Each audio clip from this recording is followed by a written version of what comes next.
Vadakara bank of Maharashtra Vadakara ശാഖയിൽ തട്ടിപ്പ് നടത്തിയ ബ്രാഞ്ച് മാനേജർ ദക്ഷിണേന്ത്യയിൽ സ്വർണം വിൽപ്പന നടത്തിയതായി സൂചനയെന്ന് റിമാൻഡ് റിപ്പോർട്ട്. കസ്റ്റഡിയിലുള്ള പ്രതിയെ ഇന്ന് വിവിധ സ്ഥലങ്ങളിൽ എത്തിച്ച് തെളിവെടുക്കും.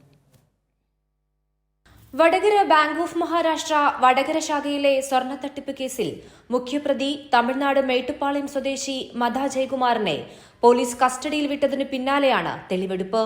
പ്രതി ദക്ഷിണേന്ത്യയിൽ സ്വർണം വിൽപ്പന നടത്തിയതായി സൂചനയെന്ന് റിമാൻഡ് റിപ്പോർട്ടിൽ വ്യക്തമാക്കുന്നുണ്ട്. സ്വർണം വിൽപ്പന നടത്തിയതിന്റെ ഉറവിടം കണ്ടെത്താനും പ്രതിയുടെ കൂട്ടാളികളായി മറ്റാരെങ്കിലും പങ്കുണ്ടോ എന്ന കാര്യവും പരിശോധിക്കുന്നുണ്ട്. പ്രതി സാക്ഷികളെ സ്വാധീനിക്കാൻ സാധ്യതയുണ്ടെന്നും വീണ്ടും കുറ്റകൃത്യങ്ങളിൽ ആവർത്തിക്കാൻ സാധ്യതയുണ്ടെന്നും റിമാൻഡ് റിപ്പോർട്ടിൽ വ്യക്തമാക്കുന്നു. 6 ദിവസത്തേക്കാണ് പോലീസ് കസ്റ്റഡി അനുവദിച്ചിരിക്കുന്നത്. ഇതിനുള്ളിൽ തന്നെ വിശദമായ ചോദ്യം ചെയ്യലും തെളിവെടുപ്പും പൂർത്തിയാക്കും. കവർന്ന സ്വർണം ദക്ഷിണേന്ത്യയിലടക്കം കൈമാറാൻ സാധ്യതയുണ്ടെന്നും തൊണ്ടിമുതലുകൾ കണ്ടെത്താൻ കൂടുതൽ ദിവസങ്ങൾ ആവശ്യമാണെന്നും അന്വേഷണ സംഘം ചൂണ്ടിക്കാട്ടുന്നുണ്ട്.